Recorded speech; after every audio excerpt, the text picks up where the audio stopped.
Good morning, educators. Myself Surbi Sakla from Jack Angel Education. Today I am going to explain lesson planning of day 6 of first month for class junior KG. अभी जैसे almost एक week होने को आया है and I hope आप अपने बच्चों के साथ एक्टिविटीज़ को एंजॉय कर रहे होंगे. आप हमें फीडबैक भी अपना ज़रूर भेजिएगा कि आप मतलब जो हमने एक्टिविटीज़ दी है उनको आप कितना फॉलो कर पा रहे हैं, और कुछ चैलेंजेस अगर आपके सामने आ रहे हैं तो वो किस तरह के चैलेंजेस हैं, ताकि हम उनको सॉल्व करने की कोशिश करेंगे. चलिए आज हम अपने दिन की शुरुआत करेंगे again with our rhyme time. तो हमारा फर्स्ट पीरियड जो है वो रहेगा राइम टाइम का. अभी आपको पता है हमारी राइम जो चल रही है वो है लिटिल मिस मफेट. तो अभी हमारे बच्चों को भी राइम लर्न हो गई होगी.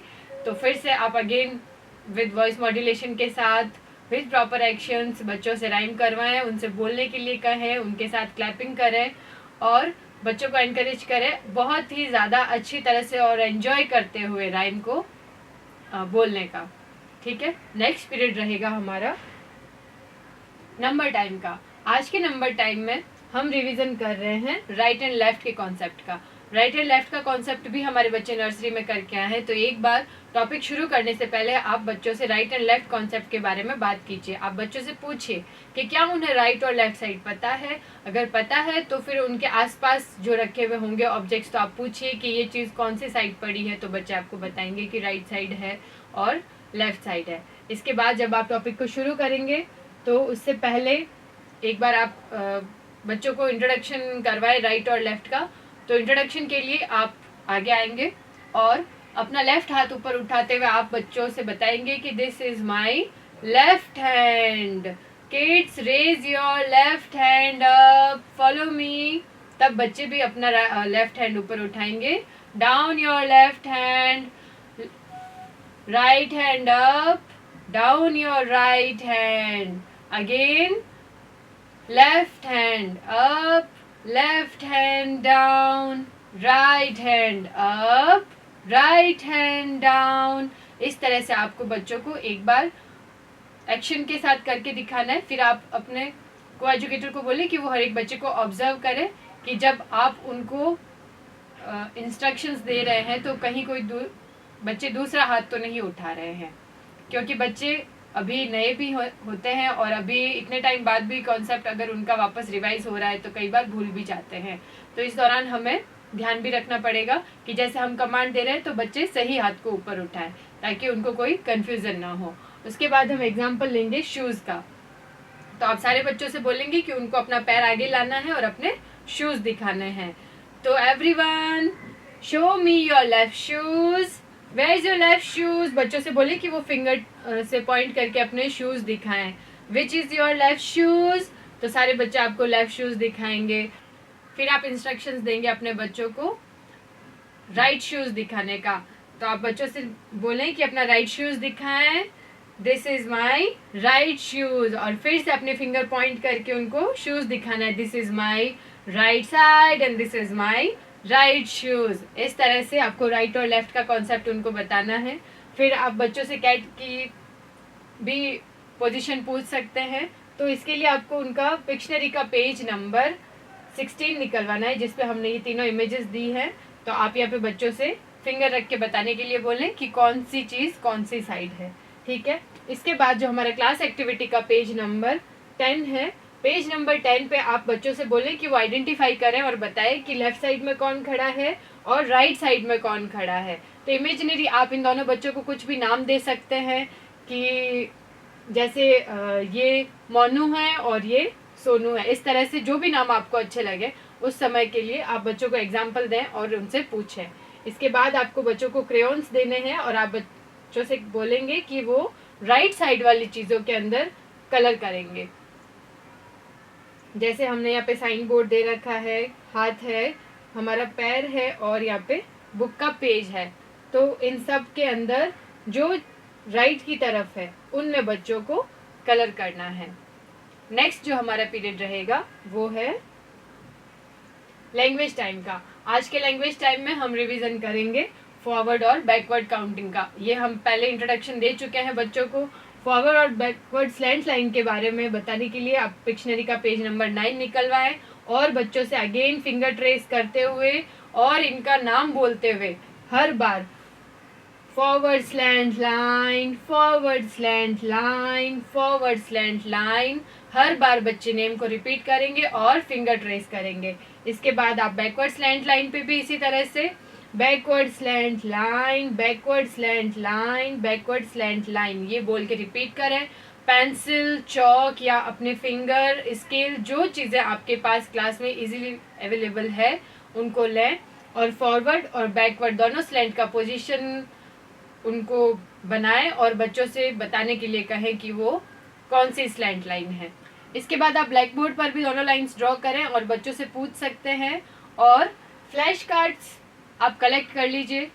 आप उसमें फॉरवर्ड स्लैंट लाइन और बैकवर्ड स्लैंट लाइन, स्टैंडिंग और स्लीपिंग लाइन जो हम कर चुके हैं वो चारों भी आप साथ में मिक्स करके, और आप बच्चों से ये भी बोल सकते हैं कि उनमें से फॉरवर्ड स्लैंट लाइन के flash cards forward slant line के फ्लैश कार्ड्स बाहर निकालें और कुछ बच्चों से आप उसके अंदर से बैकवर्ड स्लैंट लाइन के कार्ड्स निकालने के लिए बोल सकते हैं।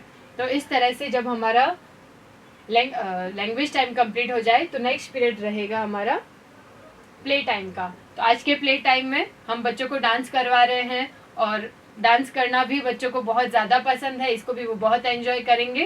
तो अगर आपके पास म्यूज़िक रूम अलग से है, डांस रूम अलग से है तो वहाँ लेकर के जाए, नहीं तो आपका जो प्ले रूम है वहीं पे आप उनके लिए म्यूज़िक प्ले करें और बच्चों की राइम और कभी कभी उनके फेवरेट सॉन्ग्स जो किड्स के लायक हो। बड़े बच्चों के अकॉर्डिंग हमें सॉन्ग्स नहीं चूज़ करने हैं, हमें सॉन्ग्स भी छोटे बच्चों वाले जो जंगल वाली थीम पे हो, जो एनिमल्स वाली थीम पे हो, जो कुछ इस तरह की बच्चों की अलग से राइम होती है जिसमें सारे एनिमल्स होते हैं, जिसमें सारे बर्ड्स होते हैं, जिनमें वेजिटेबल्स होती हैं और उनके फेवरेट फूड, टॉयज़, इस तरह के खूब सारी राइम्स आती है बच्चों की। तो आप अलग अलग राइम्स पे, और आप चाहें तो हम जो राइम्स अवेलेबल करवा रहे हैं आपको, जिनका लिंक हम डिस्क्रिप्शन में देंगे जो हमारी बुक में है, उस पर भी आप बच्चों को डांस करने के लिए बोल सकते हैं।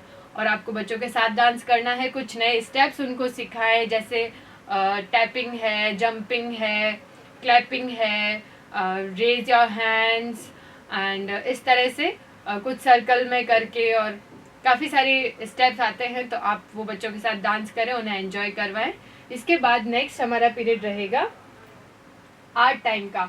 आज के आर्ट टाइम में आपको आर्ट बुक का पेज नंबर 4 लेना है और इसमें आपको मटेरियल जो रिक्वायरमेंट रहेगा वो है water colour, red water colour. तो आप प्लेट में रेड वाटर कलर को मिक्स कर लें।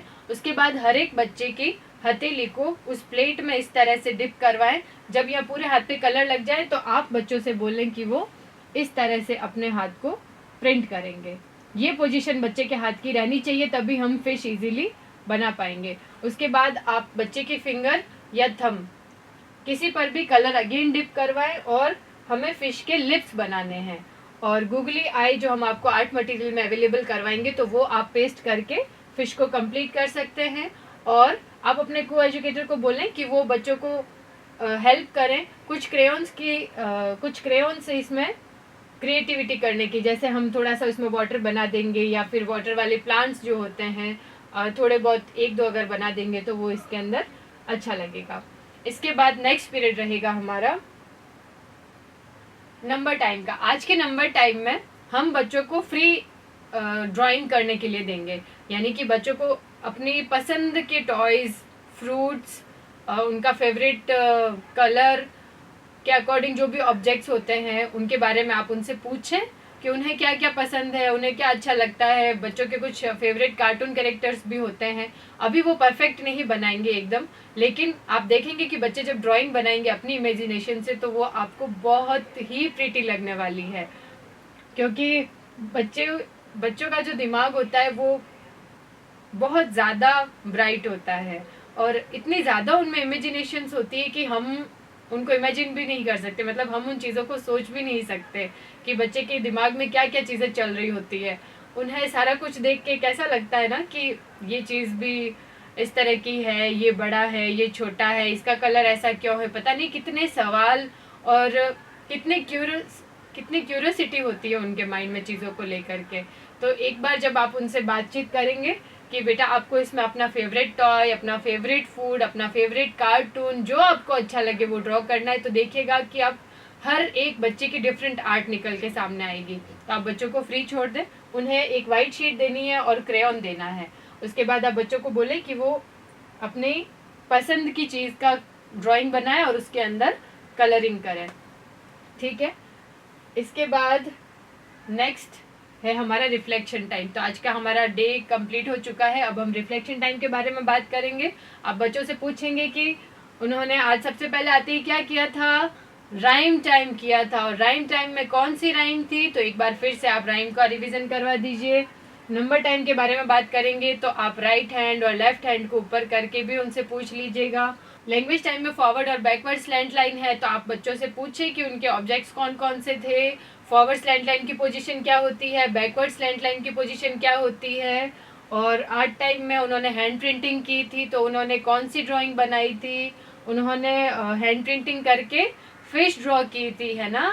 ये आप बच्चों से बात करें। फिर बच्चों से पूछे कि आज पूरे दिन में किस एक्टिविटी में सबसे ज़्यादा मज़ा आया था, तो बच्चे आपको ऑफ कोर्स बताएंगे। कुछ बोलेंगे कलरिंग करने में, कुछ बोलेंगे फिश बनाने में, और कुछ बच्चे जवाब देंगे आपको कि डांस करने में, क्योंकि हम सबको डांस करना बहुत अच्छा लगता है। और फिर लास्ट था हमारा नंबर टाइम, जिसमें बच्चों ने अपने फेवरेट कार्टून, फूड या फ्रूट का उन्होंने पिक्चर बना करके उसमें कलर किया होगा। चलिए नेक्स्ट है हमारा होमवर्क टाइम। होमवर्क में अगेन जैसे हम मैसेज बॉडी में मैसेज हमारा टाइप करते हैं, क्लास, डेट और डे मेंशन करना है। उसके बाद आपको बच्चों को एक बार होमवर्क एक्सप्लेन कर देना है। Colour the objects red that are towards the right side on page number 10।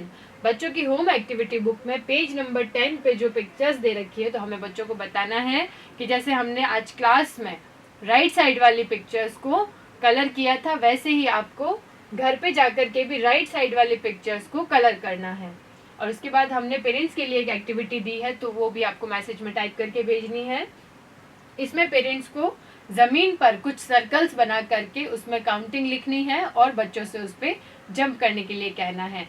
तो बच्चों के खेल खेल में एक नंबर आइडेंटिफिकेशन, एक नंबर रिकॉग्नाइजेशन का रिवीजन हो जाएगा, एक एक्टिविटी हो जाएगी, और पेरेंट्स को भी लगेगा कि हाँ मेरे बच्चे को ये चीज़ें आती है, तो खेल खेल में वो भी अपने बच्चे के साथ क्वालिटी टाइम स्पेंड करेंगे। आई होप वीडियो आपको पसंद आया होगा और आप अपनी क्लास में अच्छे से एक्टिविटीज़ करवा रहे होंगे। Thank you.